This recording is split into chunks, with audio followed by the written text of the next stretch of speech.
Ca Apriliani, Elca Berlianti, Randy Rizky Sutisna, Retia Melina, Seli Nurmalasari, Tantri Dwi Lestari. Perkembangbiakan generatif yaitu perkembangbiakan tumbuhan secara kawin. Salah satu jenis tumbuhan yang berkembang biak dengan cara ini adalah tumbuhan berbiji. Alat perkembangbiakannya adalah bunga. Yang kedua adalah perkembangbiakan tumbuhan secara vegetatif. Secara vegetatif dibagi menjadi dua, yaitu vegetatif alami dan vegetatif buatan. Vegetatif alami, yang pertama spora. Contoh tanaman yang berkembang biak dengan spora adalah tumbuhan paku. Yang kedua tunas. Contoh tanaman yang berkembang biak dengan tunas adalah pohon tebu, pisang, dan bambu. Ketiga, akar tinggal. Contoh tumbuhan yang berkembang biak dengan cara ini adalah lengkuas, jahe, kunyit, dan temulawak. Kemudian umbi lapis. 5. Umbi batang. Contoh tumbuhan yang berkembang biak dengan cara ini adalah kentang dan ubi jalar.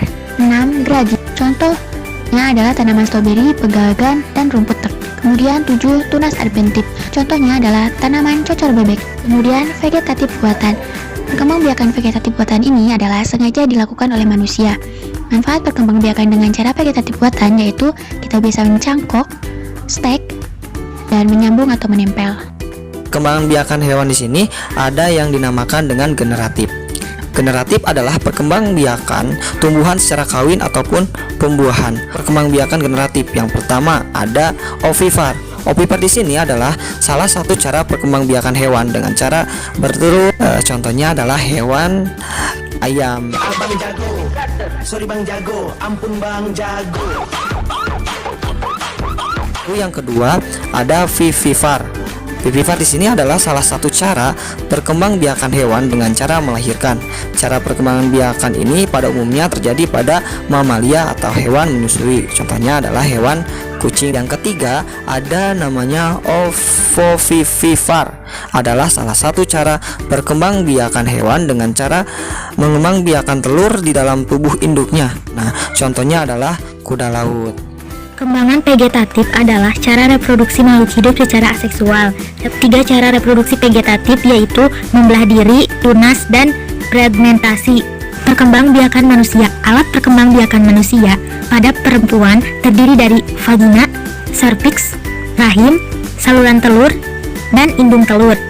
Lalu pada laki-laki terdiri dari penis, skortum, testis, epididymis, saluran uretra, vesikula seminalis, kelenjar prostat, dan kelenjar Cooper. Proses pembuahan atau fertilasi pada manusia yang pertama yaitu ovulasi. Ovulasi yaitu keluarnya sel telur dari ovarium atau indung telur berpindah ke saluran tuba Pavlov. Setelah keluar dari indung telur, sel telur berada di tuba Pavlovi dan perlahan menuju rahim. Di dalam ovarium wanita ada banyak sel telur, namun dalam setiap bulannya ada satu sel telur yang berada dalam sebuah kantung atau folikel yang dipersiapkan untuk menjadi matang. Proses pematangan ini terutama dipengaruhi oleh hormon FSH. Setelah matang, sel telur keluar dari folikel sehingga terjadilah ovulasi yang dicetuskan oleh hormon LH. Proses ovulasi umumnya terjadi sekitar 2 minggu sebelum haid berikutnya. Pada kondisi tertentu, sel telur yang matang dan berovulasi tidak hanya satu, dan hal inilah yang menjadi alasan terjadinya hamil kembar. Kemudian, jika ada satu saja sperma yang berhasil sampai di saluran tuba Pavlovi dan menerobos masuk ke dalam sel telur, maka terjadilah proses pembuahan. Sel telur akan mengalami perubahan sehingga tak ada lagi sperma yang dapat masuk. Saat ini juga, gen dan jenis kelamin bayi ditentukan. Barulah sel telur berimplantasi atau menanamkan diri ke dinding rahim. Nah, untuk pubertas ini ada karakteristiknya. Yang pertama itu ada sebagai periode tumpang tindih. Dan dikatakan tumpang tindih karena beberapa ciri biologis, psikologis kanak-kanak masih dimilikinya. Sementara beberapa ciri remaja juga dimilikinya. Jadi masa puber meliputi tahun-tahun akhir masa kanak-kanak dan awal masa remaja. Selanjutnya ada juga periodenya yang singkat dan masa pertumbuhan dan perubahan yang cepat, juga fase negatif. Ciri pubertas pada laki-laki dan wanita. Ciri-ciri pubertas yang pertama itu ada di kondisi emosionalnya. Kondisi emosional yang tidak lagi kekanak-kanakan tetapi masih ada di dunia kanak-kanak. Jadi kondisi emosional yang labil. Juga ada bulu ketiak yang mulai tumbuh, payudara yang membesar, pinggul mengembang, rambut kemaluan, juga menstruasi. Selanjutnya, untuk laki-laki, yang pertama itu ada kondisi emosional yang sama, meningkat, labil, dan merasa dirinya sudah dewasa, namun ternyata masih pada fase transisi.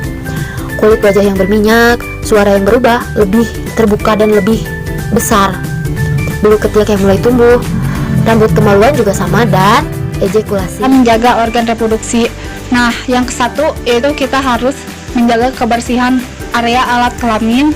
Yang kedua, kita harus minum air putih yang cukup. Terus yang ketiga, kita harus rajin berolahraga. Yang keempat, kita harus hindari merokok dan minum alkohol. Terus yang kelima, kita harus tidur yang cukup. Terus yang terakhir, perhatikan pola dan asupan makanan.